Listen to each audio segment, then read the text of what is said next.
Hey, it's a book reading for Cryptocurrency Investing for Dummies. I'm Investiva and your coach, Kiana, and I'll be creating a new video series where I'll read my favorite parts of my new book, Cryptocurrency Investing for Dummies, just like authors do at book signings. But because I can't go to each and every bookstore to read my favorite parts for you, I'm going to bring a book signing experience for you through YouTube.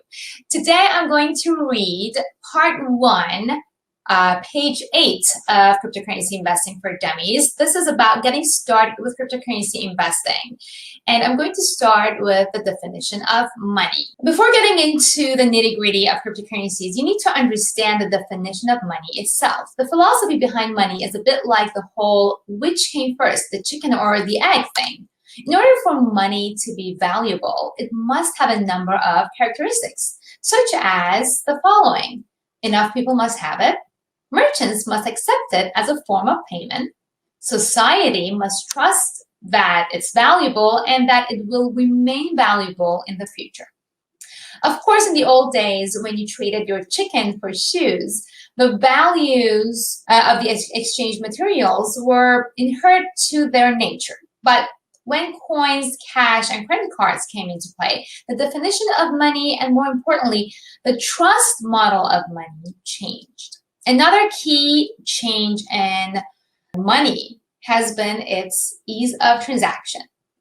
The hassle of carrying a ton of gold bars from one country to another was one of the main reasons cash was invented. Then, when people got even lazier, credit cards were invented.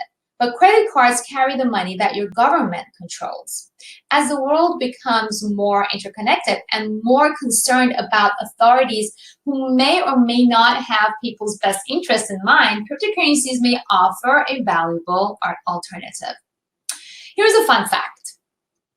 Your normal government-backed currency, such as the US dollar, must go by its fancy name, fiat currency, now that cryptocurrencies are around. Fiat is described as a legal tender like coins and banknotes that have value only because the government says so. Get the scoop on fiat currencies in chapter 15. I'm also going to continue on to some cryptocurrency history. The first ever cryptocurrency was, drumroll please, Bitcoin. You probably have heard of Bitcoin more than any other thing in the cryptocurrency industry. Bitcoin was the first product of the first blockchain developed by some anonymous entity who went by the name Satoshi Nakamoto. Satoshi released the idea of Bitcoin in 2008 and described it as a purely peer-to-peer version of electronic money. Bitcoin was the first established cryptocurrency, but many attempts at creating digital currencies occurred years before Bitcoin was formally introduced. That was it for today's reading of Cryptocurrency Investing for Dummies. Don't forget to get your free book on investiva.com. I'll include the link down here in this video, so don't forget to go, click on the link and get your copy. And I'll see you again with another reading of this book in the next video.